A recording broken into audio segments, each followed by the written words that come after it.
In the summer of 1982, what looked like a wealthy European family vacation would quietly explode into one of the strangest true crime cases in modern French history. A teenage girl named Kalinka Bamberski died suddenly inside a luxurious house in Germany, and almost immediately, people around her started giving conflicting explanations about what happened.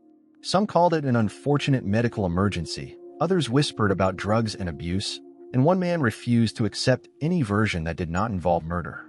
That man was Andrei Bamberski, Kalinka's biological father, and the moment he heard his daughter was dead, something inside him completely broke. This was not just a story about grief anymore, because grief alone does not push someone to wage an international war against governments, courts, doctors, and entire legal systems.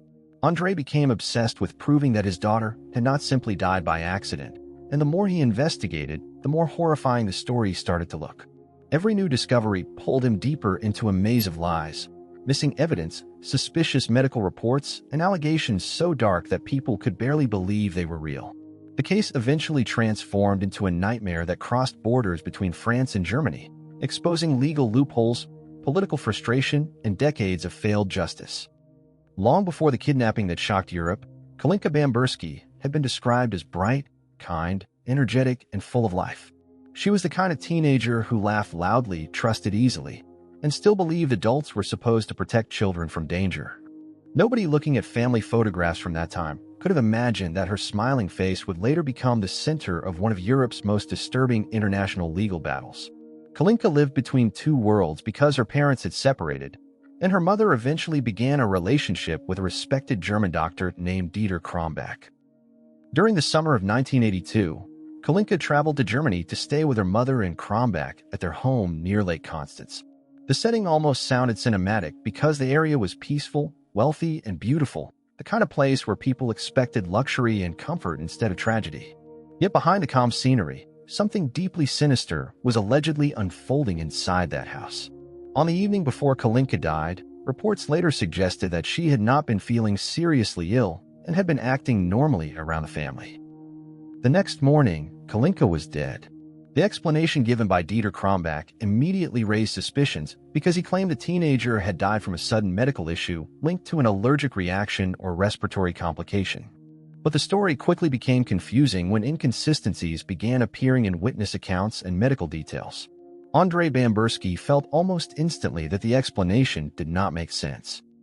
What disturbed Andrei most was not just the death itself, but the condition in which Kalinka's body was reportedly found. Some accounts suggested there were signs that hinted at sexual assault, while other details pointed toward the possibility that drugs had been administered before her death.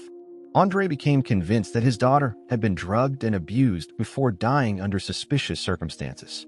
The autopsy only intensified the nightmare because medical examinations reportedly discovered substances in Kalinka's system that Andrei believed should never have been there. The deeper Andrei looked into Dieter Krombach's background, the more frightened he became. Rumors and accusations involving other young female patients allegedly started surfacing around the doctor, painting a picture far different from the polished professional image people knew publicly.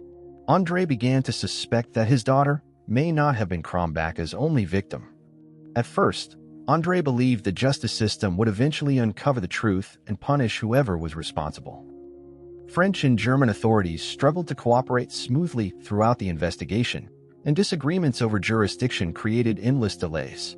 Because Kalinka died in Germany, German courts had enormous control over how the case moved forward. Andrei increasingly felt like every attempt to push the investigation deeper was being blocked or slowed down.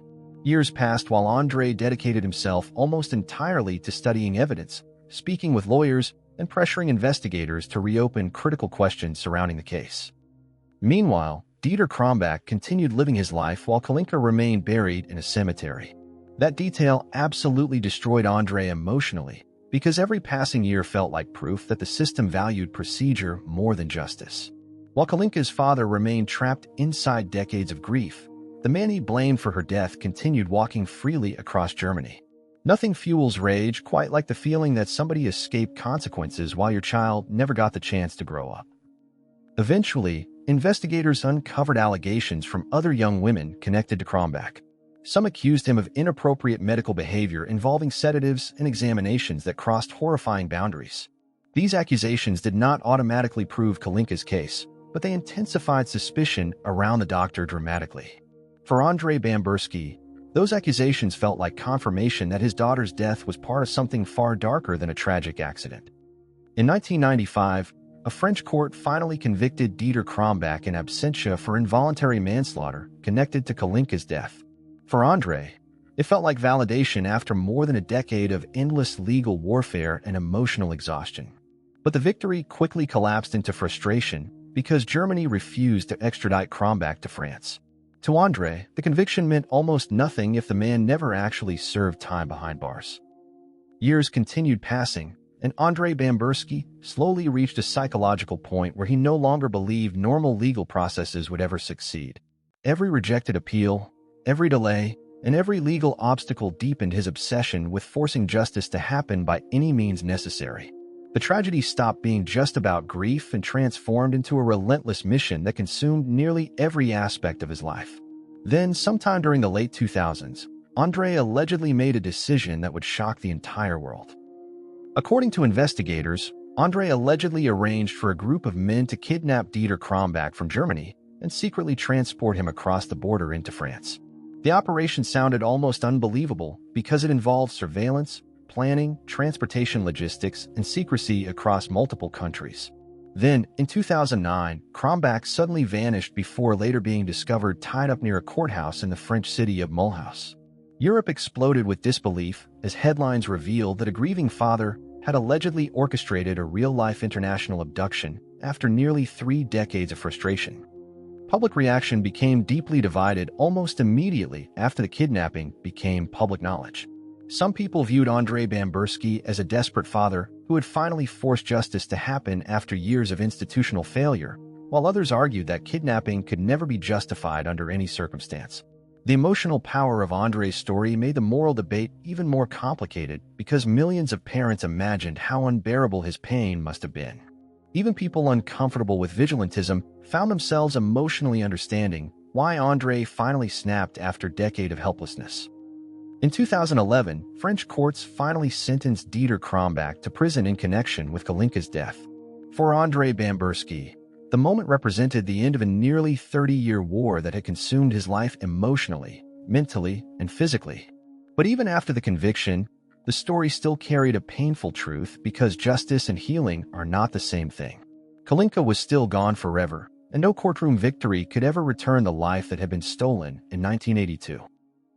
The Kalinka Bamberski case eventually became one of Europe's most unforgettable true crime stories because it forced people to confront terrifying questions about grief, justice, revenge, and institutional failure. Some people still believe Andrei Bamberski crossed a dangerous legal line, while others believe he did what broken systems refused to do for nearly 30 years. The story continues spreading online decades later because it feels less like fiction and more like a father's desperate war against a world that failed his daughter. And even now, one haunting question still echoes through every retelling of the case. If you truly believe the system failed your child, how far would you go for justice?